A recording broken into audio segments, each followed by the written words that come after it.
So one of the wonderful things about AFE is that sometimes we get to know our students all the way from kindergarten to high school. However, this is the first time in my career as a teacher that I have gotten to be around a student before he was even born and have had the pleasure of accompanying him from late junior high through high school. Meet our last graduate, who I met in utero, Arthur Shevitz.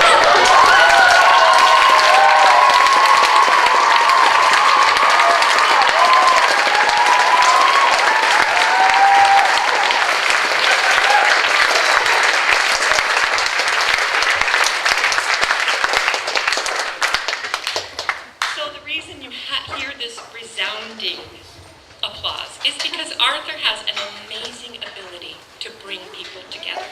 He is the reason over a dozen students joined our Junior State of America chapter, a bipartisan political organization where students actively discuss life and politics and enjoy intellectual debates with each other, inspired by Arthur. He is the reason we have a yearbook at AFE.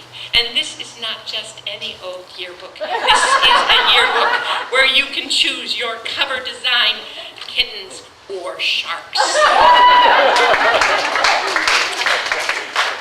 This in itself gives you an idea of how Arthur is an out-of-the-box, creative, unique thinker. Arthur, you are such an inspiring, witty, and caring leader.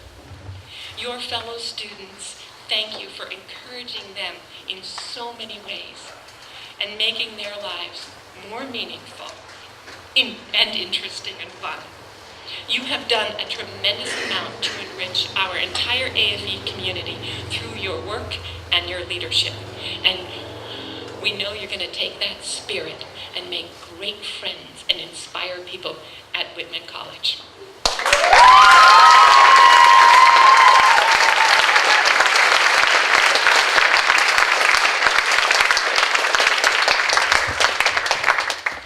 So first I'd like to really apologize for how much I've been fiddling with this graduation cap all night. It really does not fit, and I'm incredibly sorry for that. So I've spent about 10 years thinking about what I want to say in this speech. No, it's not a joke. And I've chosen to direct it primarily to the underclassmen in the audience, because I've been going to AFE graduation since before kindergarten. And I've had the underclassmen experience of being here. And there's one phenomenon that I'd like to address. In my many years at AFE, I've seen graduating class after graduating class after graduating class. I've seen inspirational stories of academic excellence, triumph over adversity, and all kinds of unique hobbies, pastimes, and life ambitions. It's so great to see a stage full of promising young people who have everything figured out. Except we don't. I spent years comparing myself to graduates, their glowing introductions, their early graduations, and wondering when that magic time would come that I would figure things out. Every graduate seemed perfect, like they had emerged from the womb, perfectly crafted, and academically flawless. And we didn't, because I can promise you that everyone on the stage has had struggles. We procrastinated too long an important assignment. We felt like we'd never understand a subject. We fiddled with our graduation caps. We've stared at an empty Word document all night with no idea how to start. And we still have struggles. The fact that we're graduating here, right now, doesn't mean that we don't have struggles anymore. It means that we kept working. We kept trying. Sometimes we felt hopeless, but we made it here intact. I don't mean to diminish the achievements of anyone up here. They've all done great things, and I don't mean to say that no one here has figured out anything at all, that we were all just stumbling through life, punching down doors in hopes of finding the mythical credits behind them. They'll obviously graduate. 8th graders, you're going to know what I'm talking about. But if you ever compare yourselves to us, sitting in that audience, seeing us as these mythical older people who have done everything right, know that, just like you, we have had failures. And to some that might seem demoralizing. The illusion that there comes a time when we suddenly figure everything out is compelling. but I think it's liberating. We struggled then and we struggle now. We are imperfect human beings, but so is everyone else.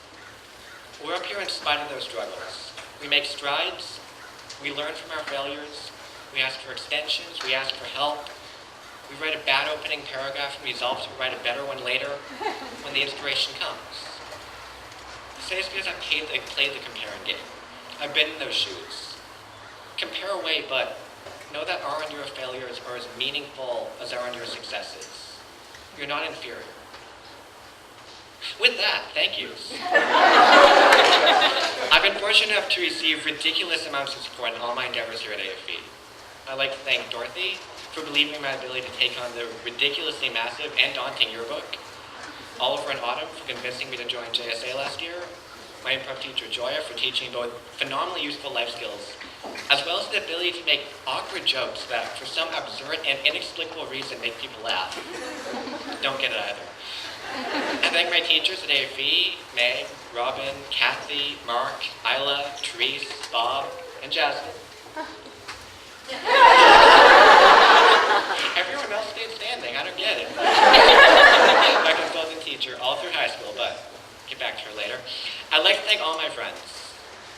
I mean all of you. Anyone I've ever willingly hung out with, anyone I've ever gone out of my way to talk to, just anyone who feels like they're my friend. Whether our acquaintance has been brief and limited, whether it's been long and extended, one way or another you've touched my life, and I thank you for that. I thank families, the Arthur, Hatfield, McCown's Polaris, and Bogues families, who have long humbled me with their welcoming and kind spirits. My own family, my father, mother, brother, who have always supported me. Back to Jasmine.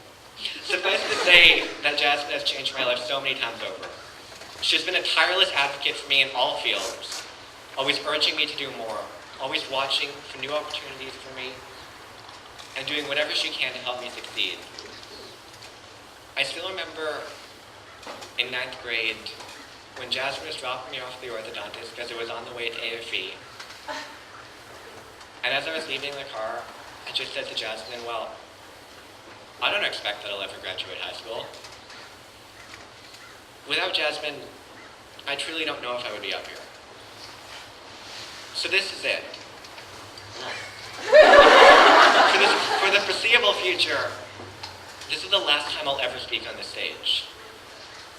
I've had the most remarkable time at this school. I thank you for that. For everyone who's attended JSA, for everyone who's bought the yearbook, for everyone who's been in one of the weeds, for everyone who's laughed at my jokes at Bollywood, and for everyone who's come up to me and mock-threatened to stop me from graduating and hold me back to the 7th grade so that I could be a good influence on her son. You know who you are. And thank you. I leave you with a quote from Fred Rogers. I know, right? If only you could sense how important you are to the lives of those you meet, how important you can be to people you may never even dream of.